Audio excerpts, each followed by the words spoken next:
Bueno, en este video vamos a medir la entalpía de vaporización del CO2 sólido.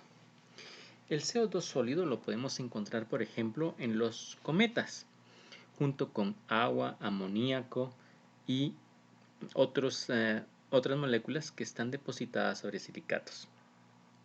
Los datos que tenemos aquí no son propios de los cometas, son datos que han sido obtenidos en el laboratorio. Tenemos una columna donde la temperatura está reportada en grados centígrados y la presión está reportada en torr. Y nos piden calcular la entalpía de vaporización del CO2 sólido. Este problema es particularmente importante, puesto que cuando un cometa se acerca al Sol, sufre un proceso de desorción de materia en el cual el CO2 pasa directamente del estado sólido al estado gaseoso. Y justamente al ser expuesto a altas temperaturas y fotólisis, pueden ocurrir en su superficie reacciones químicas que no podrían ocurrir de otra manera. Esos procesos que ocurren sobre la superficie de sólidos los estudiaremos más detalladamente en otro video. En este momento nos concentraremos en calcular la entalpía de vaporización con datos obtenidos en el laboratorio.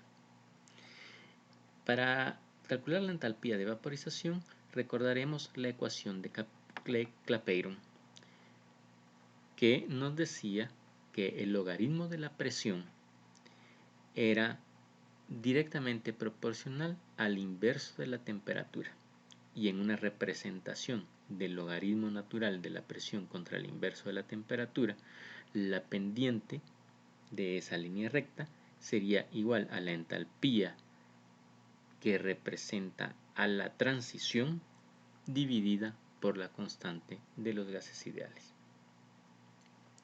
Entonces, para avanzar un poco, aquí yo ya calculé la temperatura en grados Kelvin, porque recordemos que para aplicar la ecuación de Clapeyron tenemos que utilizar la temperatura en Kelvin.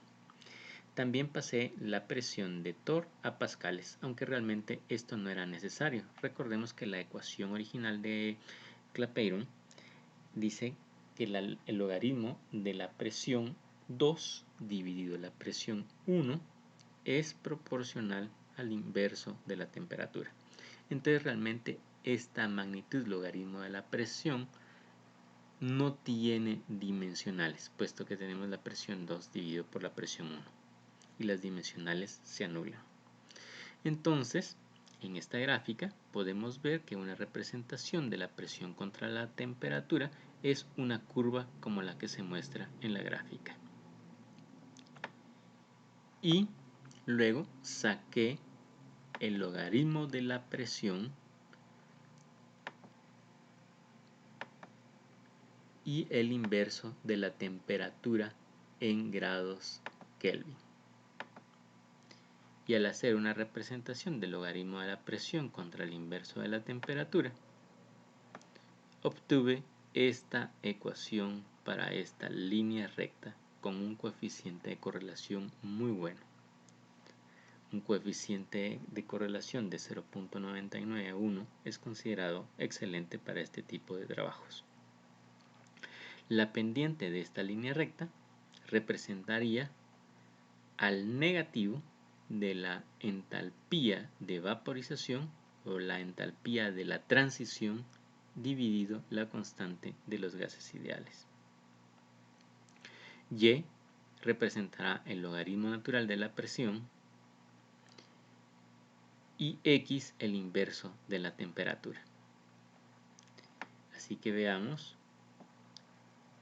Entonces, nuestra entalpía de vaporización era la pendiente, que es menos 3132, multiplicado por la constante de los gases ideales, que sería 8.314 joules sobre grado centígrado. Y eso me da una entalpía de vaporización de 26.039 positivo